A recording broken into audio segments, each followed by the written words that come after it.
have a horrible background. I didn't come up walking through snow uphill both ways or anything like that. I grew up in Los Angeles and, standard middle, income family, but they also don't talk about money, in that my age, I'm a little older than you guys, money wasn't really talked about much.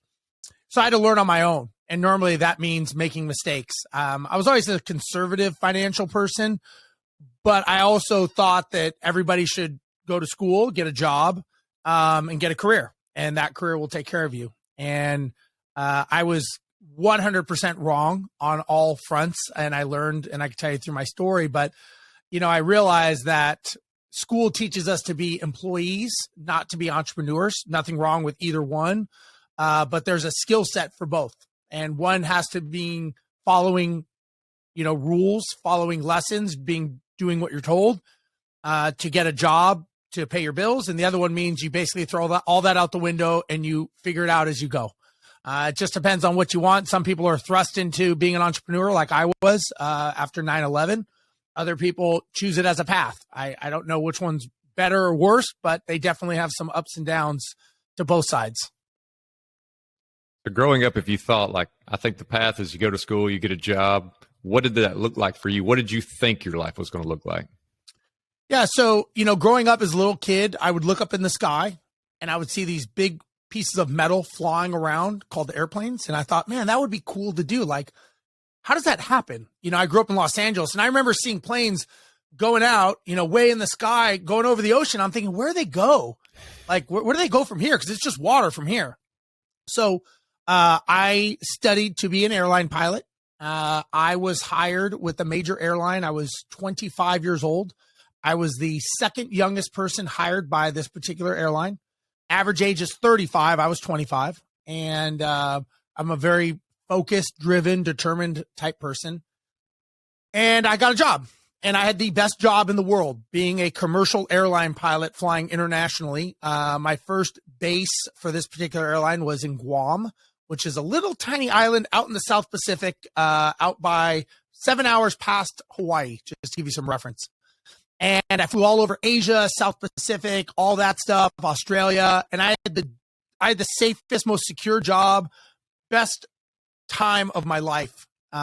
And that all was true up until one day in history. It changed everything. Changed it for a lot of people. That was 9/11, tragedies of 9/11. And the reason it changed me and my life is because 48 hours after the towers fell, I was given a furlough notice. And I was told, hey, Steve, you know what? Thanks for being this great, solid, stand-up employee, but we don't need you anymore. And you're about to be on the street with 50,000 other pilots, so good luck figuring it out. And just like that, I was on the chopping block. And you start to realize, unfortunately, that being an employee, there's no such thing as a safe and secure job, number one. You are basically at the mercy of a board of directors, and their job is to protect the company and the liquidity of the company, which I understand. But unfortunately, all I knew how to do was be a pilot. I did not know how to do anything else except fly a metal tube around in the sky. And what ended up happening was I ended up figuring out that I've got to do something different. And that led me into buying real estate and building businesses and stuff. But it was a very, very hard lesson, but it was a lesson that I'm glad that I learned, and I'm glad that it happened at the age that it did. And so what was that first move, if you can remember? So you go from having your dream job, you have a steady income at a solid company. Now your income goes to zero. I know you mentioned you get into real estate, and I'm sure we're going to talk a lot about that today, but was it someone you talked to? What made you even turn toward real estate in the first place? What was that first step towards doing anything?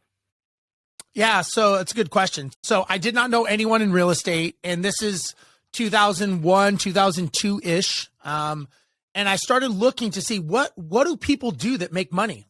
Unfortunately, even though I could fly a very large aircraft around in the sky all over the world, I really wasn't marketable, and I didn't have a skill set. I couldn't even get a job driving a commercial truck because I wasn't even qualified. And I'm thinking, this is BS. I'm a pilot, but it's only good if you can fly a plane. So I started asking and looking around and just reading And I wanted to see, what do people do that are wealthy? Well, what ended up happening is the people that are wealthy were all tied at some level to real estate. So I thought to myself, okay, don't know anything about it. I knew some pilots that owned some rental properties, and some guys owned car washes and other stupid shit that they would do and fail. And, but I did see that a lot of people were tied to real estate. So I started learning as much as I could. I had to go to the library. For those of you that don't know what that is, it's a big building with books in it. And I had to get a library card because there was no YouTube or online stuff back then. And I had to get books. And every week I read a book. So I read one book a week. And the book a week that I did was nonstop, all about real estate.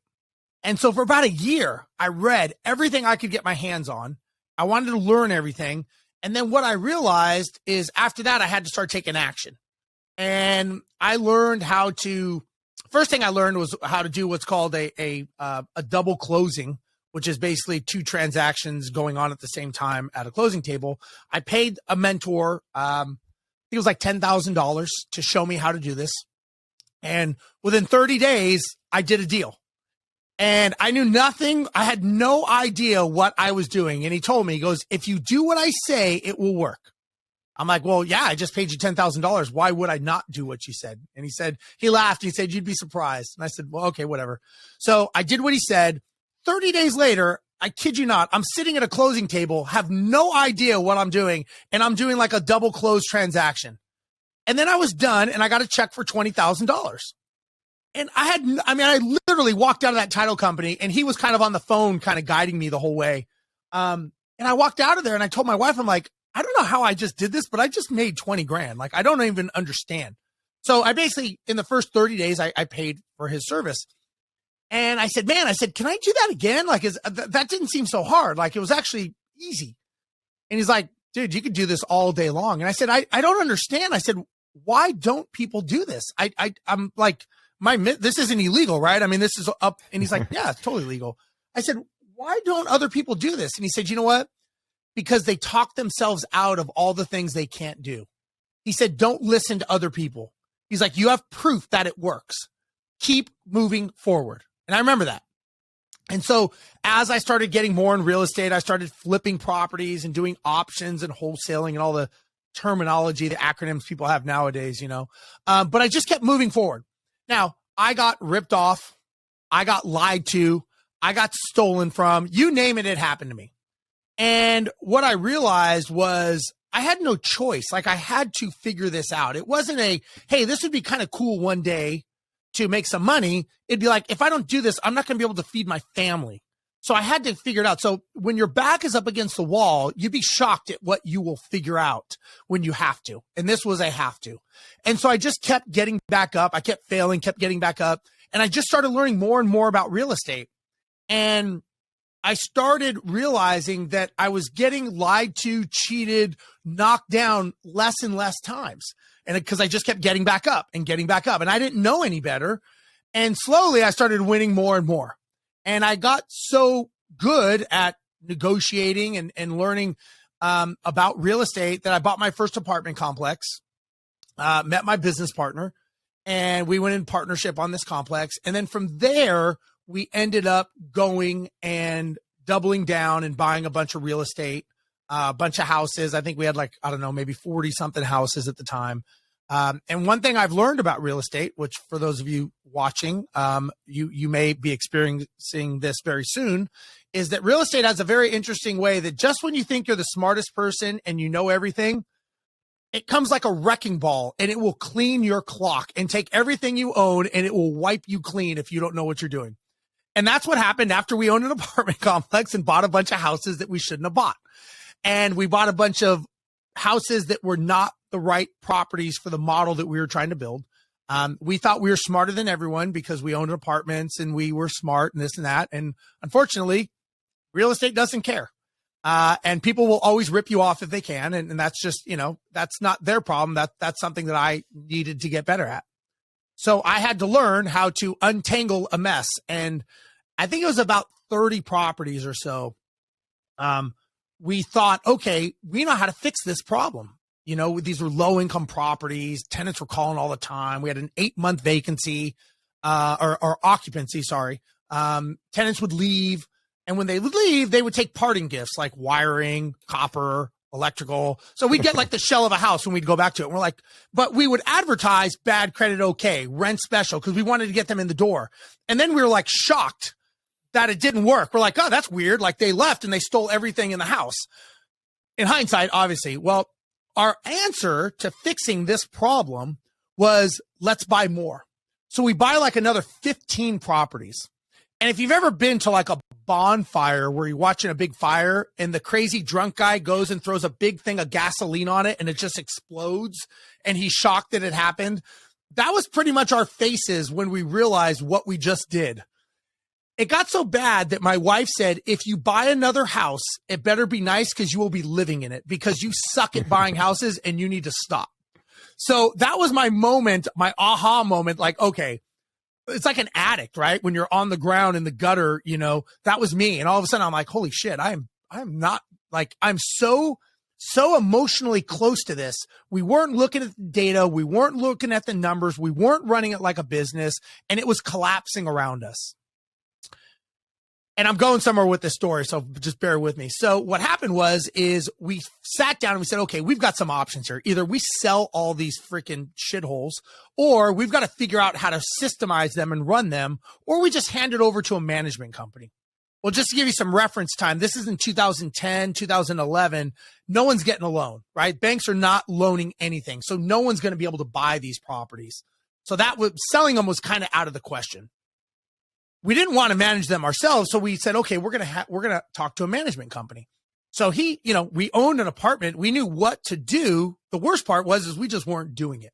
So we handed over, we talked to a management company. He's like, let me make some phone calls. We'll hand these off. We'll be good to go. I'm like, fuck, thank God. So he calls me up a week later and he's like, hey man, I got some bad news. I'm like, please do not tell me that we bought another house because I'm going to have to move. He goes, no, nobody wants them. I'm like, what do you mean?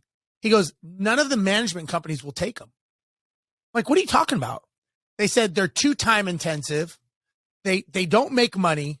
And it's a waste of time and you'll go bankrupt. I'm like, we're already going fucking bankrupt. We don't need them. So no management company would manage them. So we did the next thing that we didn't want to do. We sat down and we created a management company for our properties.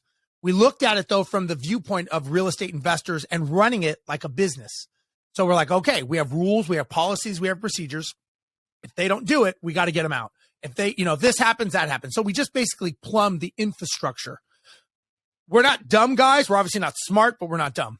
So we started doing that. And after about 6 months, our properties stabilized. They stopped running us into the ground and people came to us and like, oh my God, what did you guys do? We're like, we just started running it like a business. And they're like, yeah, but what else? We're like, no, that was really it. We just were too dumb and we weren't running it like a business. So fast forward from there, we end up getting other people to approach us.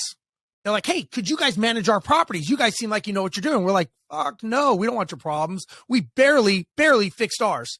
So, but then we thought, you know what, maybe there's a business here. Maybe there's something here that we can grow and scale. So we go to a business coach. Doesn't know anything about real estate. All he knows is businesses. We said, look, here's what we did. Here's what we fixed. And here's where we're at now. And here's a potential future. He goes, you got opportunity. You've definitely got a market and there is way to grow. You two guys are not the smartest people on the planet and you'll be bankrupt in 6 months because you have no idea how to run a business. So we hire him on the spot. We now have a business coach and we took this guy. Well, not this guy. We stayed with this business coach for 7 years. Every single week, we went in and got our butts kicked by this business coach. We took that company, we scaled it to over 1,000 properties in 3 different cities. I started speaking all over the United States. I did 3 tours in Australia as a paid speaker. We ended up selling that company to venture capital and exited. And I became a vice president of this big company in Silicon Valley and all this stuff, all because we learned that businesses run off data and metrics and nothing else. It's the KPIs, it's the metrics, it's the numbers that run a business, and that runs your real estate as well. So that's kind of that's where I went with my story. So And me and Cody love the story part. We love like getting to all those dominoes and understanding like what led to what. But you did mention one thing like this early on in your story that's a little tangible nugget that I don't know that we've talked about on the podcast, where you mentioned a double close. Just if somebody's listening to this and like, oh, you know, he mentioned this double close thing, they just kind of skipped over. What could you walk the listeners through what that means? Sure. So let's say Cody is selling a house, and I go to a house and I negotiate a price with Cody. We'll just say, well, for easy math, $100,000 property. And I go to Cody and I learn how to negotiate. One thing I realized is, you know, any business you do, it's all about relationships. It's all about communication. I don't care if you have the best strategy and you're the best engineer in the world. If you don't know how to talk to people, you won't make money. And communicators are the wealthiest people on the planet. So let me just preface to that. So I go to Cody and I talk to Cody. Cody's a motivated seller. And Cody wants to sell his property, and I negotiate to buy his property for, let's just say $70,000.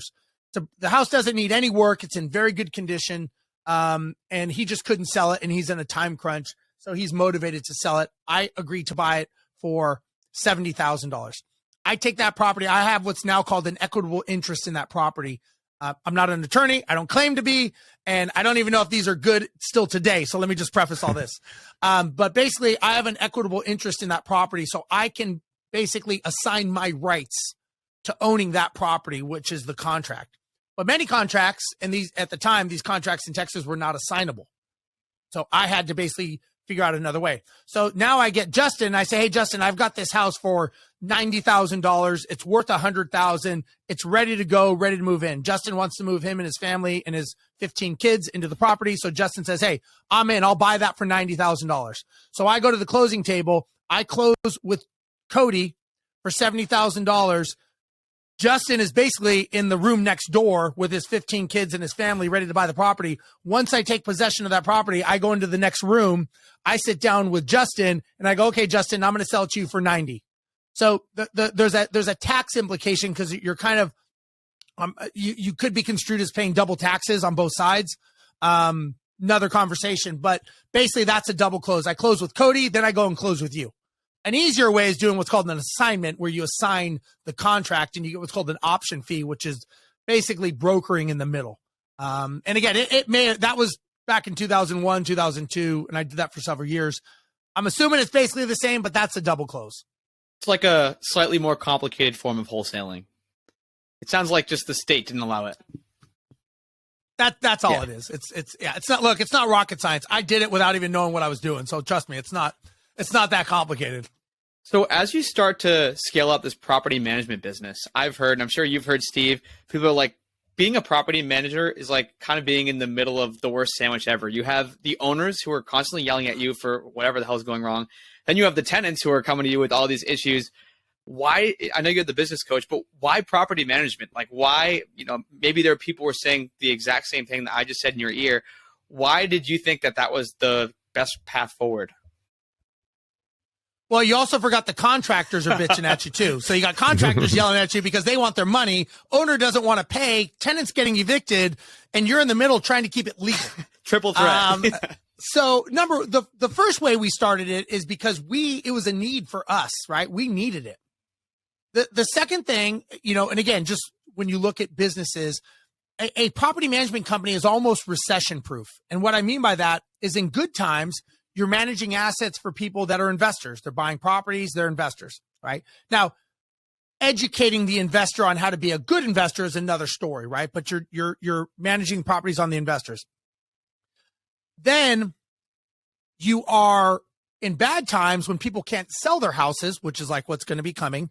All of a sudden you have what's called reluctant landlords. They couldn't sell their house. They're moving to Dubai. They got divorced, whatever the case may be, and they can't sell the property because they have no equity. So now they become reluctant landlords where you're managing the asset for them until the market comes back up. So there's really no downside to the economy. That's number one. Number two, and I hate to say this, but the reality is the property management business is much like the airline business. It's a nickel and dime industry, right? There's a lot of layers of revenue to be made in the property management business. And when we were talking to some private equity people that were looking to invest in our company, they say it's all about layers, right? There's layers in any business. They said they stopped counting at 19 layers of revenue in the property management industry.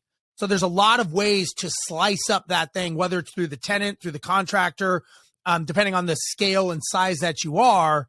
It's a lot of steady money coming from multiple areas, and you really don't need to buy any hard assets. So the only value of a property management company is the contracts. We don't have to buy work trucks. We don't have to buy any utilities. We don't have to buy any of that stuff.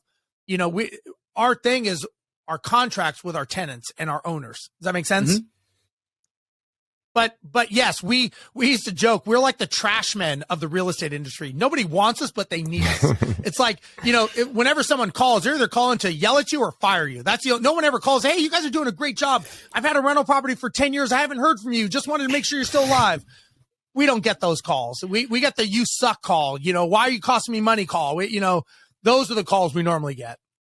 It's kind of like the payroll team. I don't think anyone's ever called, whoever your company is and said, you know what, I appreciate my check being on time. It's only when there's something's missing. Well, it's funny because being an airline pilot, I relate it to more like when you're standing in the bad weather and there's a storm out there and you see that line for like half a mile in the service center and people like camping out with sleeping bags and chairs. No one there is there to tell them the airline's doing a great job. That poor person at that agent is just dealing with one problem after the other. But you know what? Every time that person leaves, they wipe it. They have a smile for the next person. That person yells and screams and spits on them. They wipe it and they smile for the next person. So, whether it's a glutton for punishment or what, but you get to meet some very interesting people. That's for sure. You get to see how wealth works. The ties. I mean, we were in talks with the Malaysian government at one point about using our systems in our company. I was touring through Australia. So it can open a lot of doors for you. That's for sure. Well, speaking of like a glutton for punishment, you mentioned like that real estate can come and swipe and hit you right in the face, right when you think you got it figured out. And you started investing back in like 2001, 2002. A lot of our listeners for sure. And I mean, even many of our guests were not investing in real estate that long ago. So what was it like? You're going through that, and then when like 2008, 2009 happened. Well, the I hate to say misconception, but the challenge people have is when they're talking about real estate, right? And just think about this. Let's say I had a rental property and it was renting for $2,000 a month here in Houston, Texas. And the family decides they're going to buy a house and they go and buy a $400,000 house, which they really could not have afforded, but they bought it. And all of a sudden, John, the new homeowner, loses his job. What happens to John? He doesn't turn into sugar and melt. He loses his house. Where does he go? Slides back down to be a renter. In a recessionary market, the rental market actually becomes fatter. You don't lose money on your property unless you actually sell it. It's all fluff. It's all irrelevant until the day you sell it. So when we went through 2008, people were like, oh my God, you guys must be dying. This and that, the thing. We're like, why? There's actually more renters out there now because they're all losing their houses. They come back down to be renters now. So in a bad market, owning the rental property is actually not a bad place to be. And during inflationary periods, real estate is historically one of the best places that you can park your money. So we really didn't feel the crunch. But again, you're probably talking to people that are doing velocity business, like flipping, wholesaling. Yeah, those people are, stuck. People that are doing developments, that are trying to build syndication people. I think a lot of apartment people did and will get hurt this next round because people slide out of the A's and B's and they slide back into the C's. I'm sure Brandon Turner, my buddy Brandon, he always talks about the compression spring.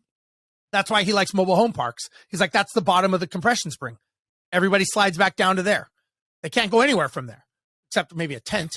But other than that, they're going there. So, when you think about it, you're only hurt if you sell. So if you wiped out if we wiped out the noise of 2008 and we never turned on the news, we'd be like, wow, there's a lot more renters out there right now. I wonder and now it's price and demand. All of a sudden there's more renters. Guess what happens? The price goes up because shit, I had 5 people. Now I've got 50 people that want to rent my place. Price and demand. So I'm just giving you my perspective. I could be way off. I think the people that get hurt are the ones that have the high end. Right. So when you're on the upper end, it's like a pyramid, right? When you're at that upper pinnacle of the A-type properties that are very expensive, that's where people slide out of. That's what you're going to see in a lot of apartment complexes. You're going to see a lot of people sliding out of those, and you're going to see a lot of vacancy. Again, this is just my opinion. Vacancies of people coming out of the A's and B's and slipping down B's to C's. So I think we're probably going to have a decent portion of listeners. I know we have a decent portion of our listeners who do invest in real estate, but they might be listening right now and they're like, wow, Steve, I think you're really right about property management being recession proof. So for those who maybe have a couple dozen units or even a couple units and they think they have rock star systems in place, maybe talk through your own journey. How did you guys like systematize, make your property management a business? And then how did you go and market that to other people to get them to actually sign on with you? Well, here's the thing is, it doesn't matter what you do. I don't care if it's property management, anything. All businesses run under the same chassis. Now, I'm giving you some background of me being coached, for the last 20 years, but 7 years with this particular business coach. And all businesses run under the same chassis. You have marketing makes the phone ring. Sales answers the phone. They convert those people to clients. Operations takes that client, processes the transaction, gets repeat customers over and over again, and gets referrals, and accounting pays everyone. So you have marketing, sales, operations, and accounting. That's the chassis of any business. I don't care if it's a rental property. I don't care if you're United Airlines, Coca-Cola, Chevy, it's all the same. So I'm going to go back to the airline industry because that's, my kind of where I come from. And what we did is we learned how to systemize our company so that it could run without us. One of the biggest challenges people have in anything that you do is, number one, you don't know who your target is. You don't know who you're going after. You don't want that phone ringing. I ask people, who's your target? Everyone. Well, that's fucking stupid. Not everyone's going to be your target, right? You have a specific target. There's an age, there's a gender, there's a geographic, and there's a demographic. And more importantly, they have a problem. What problem are you solving for that target? If I'm talking to people that are evicting their tenants and I'm like, hey, we have an eviction protection program, that's great. It's going to resonate with them because they have a problem. If they're in Washington, Seattle, Washington, and I'm in Houston, Texas, wrong geographic area. I missed the mark, right? So I've got to market to the right people. Then once they call, I've got to be able to get them to convert them to do that. And then the operations. This is key because if you want to grow and scale anything that you do, you've got to learn how to systemize and make your business run on processes, procedures, and checklists, just like an airline, right? Do I have a couple minutes? I can paint you a story of how businesses run based on a plane. Let's do it. Yeah. Okay. So I fly a Boeing 777 aircraft. Okay. This is, if anyone's been on an airplane, it's a jumbo jet. It holds 380 people. Okay. The gross takeoff weight of this aircraft is 775,000 pounds. Just give it to understand. This big thing is like an apartment complex with wings, right? When this thing comes up to the gate, and anyone's been in an airport or seen a plane come to a gate, the average person sees just a flurry of stuff going on. All these people running around like ants. But what we see in the industry is what's called the dance. So think about it. I want you to imagine this. And next time you're at the airport, I want you to think about this story. You have 380 people getting off the aircraft. All of their bags and all the cargo in the belly is getting offloaded, and it's all getting dispersed to their next destination or wherever they're going. You've got cleaners cleaning the airplane. You've got catering. They're catering the aircraft. You've got flight attendants doing their safety checks, right? Maintenance is checking the aircraft, making sure everything is safe for it to fly. Fuelers are hooking up these huge fuel valves, right? Hook these big valves up. This plane holds 230,000 pounds of fuel. It takes almost an hour to fuel this plane. Okay. We pilots are up in front. We're doing safety of flight items. We're checking weather, destination, routing, all that stuff. 380 people get back on this aircraft. All of their bags are reloaded. And within 1 hour, this plane pushes back from the gate. And here's the thing. None of us had to talk to each other for this to happen. We all know our jobs, our roles, and our duties. Now, this doesn't just happen in Houston, Texas. It happens in London, England, Tokyo, Japan, Sydney, Australia, Rio, LA, everywhere. That is a perfect scalable system. Think if your business, now every business has a dance. Some is a chaos mosh pit and some is like a tango, but everyone has one. But if your business could run that way, that I could sit down in a position in your business and do the job, the roles, the tasks and duties without ever having to ask you, Cody, how do I do your job today? Because you've got systems and manuals and checklists, that's a scalable model. So going back to the property management question, the reason we were such a prime target to be acquired is these venture capital company was like, how did you guys do this? Like, how did you guys systematize your business? 60% of our company was outsourced to Mexico with virtual assistants. We got so good at understanding right person, right seat that we were able to outsource. Now, from a revenue standpoint, we took our payroll, which was 60% of our revenue, and brought it down to 33%. So from a numbers perspective, when you're doing several $1 million a year in revenue, that's all profit because we're able to understand how to systematize and run our company. So if somebody wants to be a property management company, the biggest challenge most people have in property management or any business is they think that they need to do it all. They think that they are the people, the smartest person that care the most. That's ego and pride. And those are success inhibitors. You've got to understand that when you own a business, it's got to be systematized. It's got to be automated and you've got to leverage it. So I'm a big believer and I coach a lot of real estate people. I coach businesses. One of the first things I do is I look at what they do and I say, okay, first thing we have to do is we've got to streamline and systemize it. Then we've got to automate it and then we outsource it.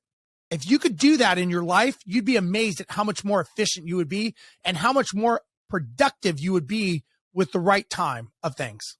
And when you look across other property management companies or real estate investors, what was that one area that you were able to systematize that you felt like was the most powerful that other people just weren't doing? Getting the owner out of the business. You know, it's funny because, you know, in here, this was very essential for me and my business partner. When we were building our business, we started we were one of the fastest growing companies in Texas at one point. I mean, we were just growing exponentially fast and people are coming to us. They're like, these guys have been in business 20, 30 years, right? And they're like, oh my God, how are you guys doing this? And the thing that we started to understand is that we didn't identify ourselves as property managers. We owned a business. That business just happened to be property management. But those other people, a lot of people identify themselves as a property manager. That's their identity. That's not my identity. I didn't give a shit if I was selling dog food, hair products. It didn't matter to me. We just happened to sell property management. That's a service. It's a widget. So what we realized was the biggest challenge in business is the business owner. It's me getting the business owner out of their own way to let the team do what they need to do. That's really it. Like, I'll give you another quick example. When you go to get on an airplane, same example. And I use this when I'm speaking to business owners and even when I'm on big stages. You go to get on an airplane, you turn right.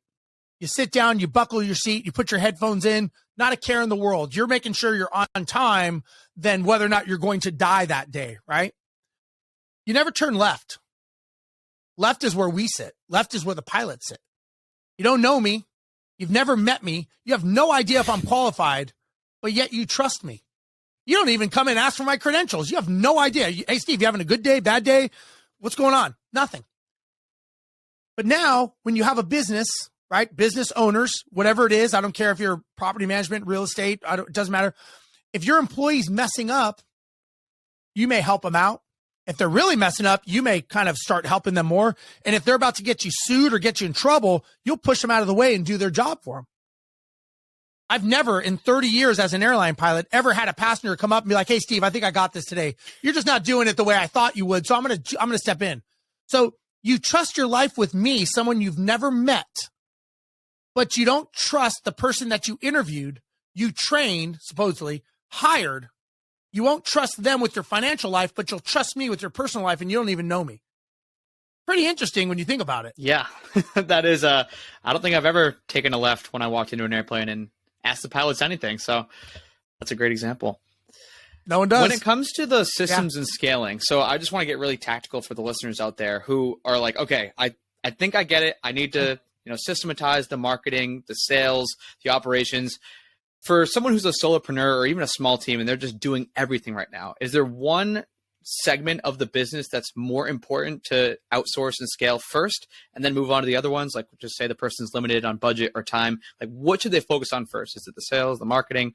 Let me know. I'm a big believer that number one, you focus on marketing, because if no one, obscurity is the biggest challenge. So if nobody knows who you are, you know, you in any business, a successful business normally has two people. You have a visionary and you have an integrator, right? The visionary is a big picture person. They're the outgoing person. They're extroverts. The integrator is the guy who's creating all the systems to make sure they work. So in this relationship, I would say, Cody, you're probably the visionary. Justin would be the integrator, just from Justin's background, what he told me, right? So the challenge is it's always a tension, right? The operator's like, I just need better systems. Salesperson's like, that's boring. I just need to get more people, right? There's nothing wrong with either. You actually have to have both. But the problem is most entrepreneurs are not good marketing and salespeople. They're doers. So they worked for someone and they said, you know what? I can do it better. So they start doing, and they create all the systems for their business, but nobody knows they exist because they don't know how to market. So going back to your question, I believe marketing is the first thing that definitely needs to be done, because if no one knows who you are, it really doesn't matter. You're going out of business because your open sign's not even on. But what I do believe also, and one thing I do when I coach people, is I do a 2-week time study, because I want to see where their time goes, and I want to see what they're good at and what they suck at. And the reality is where there's going to be, Cody, there's some things that you're probably really good at, and there's things, Justin, that you are not good at, and vice versa. Normally it's a compliment, right? You offset each other. So why would I want to go to accounting school, learn accounting for the next 2 years so that I can balance my books, when I can just hire someone in 10 minutes, right? That's leverage. So I think that you outsource the things that you're not good at and the things that you don't like doing. So that's why virtual assistants are really good, because you can start offloading your day. But offloading and leveraging is very important, but you first start with what the business needs and what you are not good at and what you do not excel at doing. You may suck at it, but don't suck as much as that. You suck more at this. So, okay, that one's got to go first.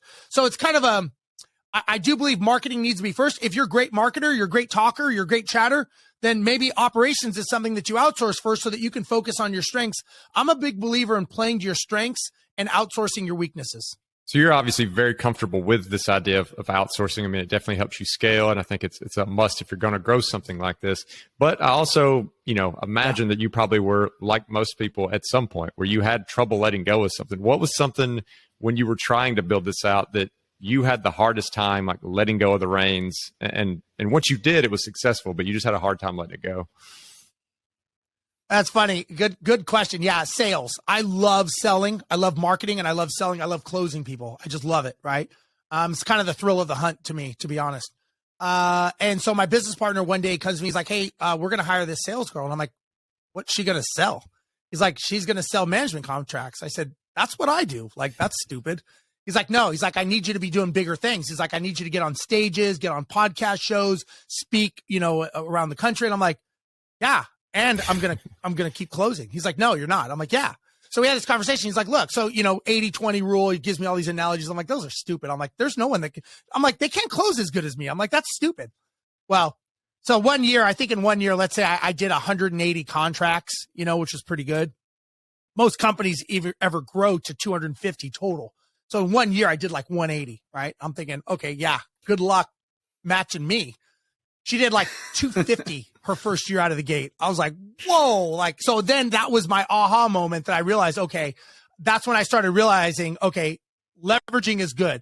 I was always a big believer in leveraging low-level tasks, low-level, low-enjoyment tasks, but all of a sudden starting to see like, okay, because that was her only focus. That's all she did was close deals. I was still trying to grow a business. I was having conversations. I was speaking on stages. So that wasn't getting all the attention the way she was giving it all the attention. So that was a big, ego, pride. We all have it. And that was a big moment for me to realize it. One thing I would be remiss if I didn't ask you about, just because it's just such a short little clip, but such a hilarious story, is the Brandon Turner chainsaw tree story. The reason I'm asking that, though, and you could tell the quick and dirty version, but you just seem like someone who you're faced with a problem, you get something done. I'm curious, like, when something does go wrong in one of these businesses, like you could think you have the best outsourced business ever, but something's going to go wrong, and something that's going to fall on your plate. Kind of like what you were saying, in the worst case scenario, that's when you shove the person out of the way and do their job for them. So tell that story quickly, and then if you can think of another good example of like where you had to just like, buckle up, hop in the driver's seat because something was going terribly wrong in one of your businesses or life. Yeah. So the Brandon Turner, I was there for a mastermind. Carl Yarber, a good buddy of mine, invited me to it was like the first mastermind at Brandon Turner's house. And I got to meet Brandon and we did a podcast show together and Ryan Murdoch was there and we were hanging out and this tree fell down and they're like, well, what are we gonna do with the tree? Or it was about to fall or I don't know, something. So they had like I think Brandon only had like a skill saw. Like it wasn't even a real saw. He's like, I got this skill saw. I'm like, all right. I'm like, look, get out of the way. Like, let me do this. So I kind of took control and started chopping up the tree and started slicing it up and we're carrying it. And we, I didn't even know him. I literally met him a couple minutes prior to that, but it was just like, just get it done. Like everyone's, we're kind of talking about me and Ryan. We're looking at it, trying to figure out, okay, we got a spoon and we got a skill saw and we got like a trowel, we're like, okay, well, I'm like, well, give me the skill saw. And I'm thinking to myself, okay, I'm wearing like flip flops. I'm in Maui. I'm thinking to myself, this is going to be great. Like I'm going to slice off my freaking leg because I'm trying to help this guy cut down his palm tree. And I don't even know him, but that's how it happened. So, yeah, Brandon's just a good dude. Really, really just a genuine, really nice guy. I enjoy him and all that whole crew. Very strong friendship with all of them. I'm glad I did it. But as far as the emergencies, one thing I always tell people is when you're dealing with an emergency, there's certain ways to deal with an emergency. Most people do not deal with them correctly. In the cockpit, and I'll use the flight deck because this is very relatable to business. I actually just did a video on this the other day. The way we pilots deal with emergencies is we deal with them all the same every single time. It doesn't matter, right? Whether we have an engine on fire, depressurization in the cockpit, right? Smoke in the cabin, a drunk passenger, it doesn't matter. We are taught very methodical on how to deal with emergencies. And I use that in our business. And so the first thing we're taught, let's just say an engine catches on fire, which is a very scary, traumatic thing, which I've had happen before. Bells and whistles and lights are going off and scares the crap out of you. And you're like, oh my God, we're going to die. But what we do up front is the first thing we do is we take a breath. We just stop. We don't do anything. We actually sit back and we take a breath. The reason we do that is we want to assess what's going on because there's many times that if you jump into action, you could actually jump into action doing the wrong thing at the wrong time, meaning shutting down the wrong engine, the only running engine, shutting down the wrong engine. So the first thing we do is we stop and we take a breath. That's number one. Number two is we establish roles and duties. Okay. Somebody has to fly the aircraft. So if you're looking around and there's no one in charge, you're in charge. So you've got to take command of the situation. First thing we do is, okay, I've got the aircraft. You pull out the checklist. You talk to air traffic control. Just tell them we lost an engine, right? We establish roles and duties. We're still not dealing with the fire yet, just so you understand, right? So I'm flying the airplane. Now, the reason all these things have happened is these crashes have happened in the past that have caused these reactions that we do now for training. I'll give you an example. There was a Eastern Airlines, I think it was an L-1011 going into Florida back in the 70s. They put the landing gear down, which is 3 gear down and lock lights. Justin probably knows about this. 3 gear down and lock lights. These are micro switches that basically say, okay, the gear's down. Well, one of the lights didn't come on. So the whole cockpit crew was looking at this light. They were changing out the bulb. They got out their bulb box and they're looking at the bulb. All 3 of them were focused on that bulb. One of them hit the autopilot switch and slowly but surely the plane started descent and no one paid attention. And it ran the plane right into the ground and killed everyone over a 2-cent light bulb because nobody flew the airplane. So, and I want you to think about this when it comes to business, right? Someone's got to be in charge of the situation when an emergency is going on. Don't care if you're the right person, somebody take control. Next thing we do is we identify the problem. Do we all agree that the left engine is on fire? We all look out the left engine and we're like, yep, that's definitely on fire. Okay, let's confirm it. So you identify it and then you confirm it. We look at all the gauges. Everybody see left. Yep, we all see left. Okay, we saw left. We all agree left. Yep, it's on fire. Okay, so first thing is take a breath. Second thing is establish roles and duties. Third is identify and confirm. And the last thing, which is what most people don't do, especially in business, is we work to the solution. First thing we say again is, okay, I'm flying the aircraft. You pull out the left fire checklist. You call air traffic control, tell them to roll the crash and fire rescue, get us a place to land. You talk to the passengers and maintenance control and let everyone know what's going on. Everyone's working to the solution, right? No one's saying, I got the plane. No, I got the plane. No one's saying, I'll call air traffic. Everyone's doing it. The time to have it's not my fault. Don't yell at me. I was late to work. You were drinking last night. All those conversations will be had on the ground during the investigation. We don't talk about it there. Let's work the problem, work the solution. Many times when people have a problem in their business, they're so busy blaming each other, no one's putting out the fire. They're so busy trying to protect themselves and trying to make sure that they weren't wrong. They're flying the plane right into the ground because nobody's flying the airplane. So we use, again, look, you in business, and what's interesting is for people that are in business that are watching this, as you grow, business does not get any easier. You have to continually get better. You have to keep getting better. Problems don't go away. The bigger you are, the bigger the freaking problem. I can tell you that right now. You have to grow, put on your big boy pants. When we fly bigger planes, we have bigger problems. All of a sudden, we got to deal with different issues. So when you're dealing with an issue, try those things. And that's how it works in business also. It's kind of like when you're driving in your car and you hit a big pothole and you're just staring at the pothole in your rearview mirror and then you crash into the car in front of you. Why? Because you're so focused on the problem, you're not looking at the solution. There's nothing you can do about the pothole. There's nothing we can do with that engine melting off the wing out there. We can't stop that, but we can work the problem to come to the solution. That makes sense? That makes a lot of sense. And I actually think that it ties back really well into this idea of outsourcing and doing systems, because if you feel like you're stretched thin as a business owner, when everything's going well, just imagine when something goes wrong, you're not going to be able to accurately assess and take care of the solution because you're already stretched thin in the good times. So the bad times, you're going to be in a really bad place. Yeah. Well, Steve, for those who want to connect with you, follow you on social media, learn more about what you do and your story and all the coaching, where are some of the best places for folks to do that? Yeah, the first place, they can go to my website, steverozenberg.com. It's ROZENBERG.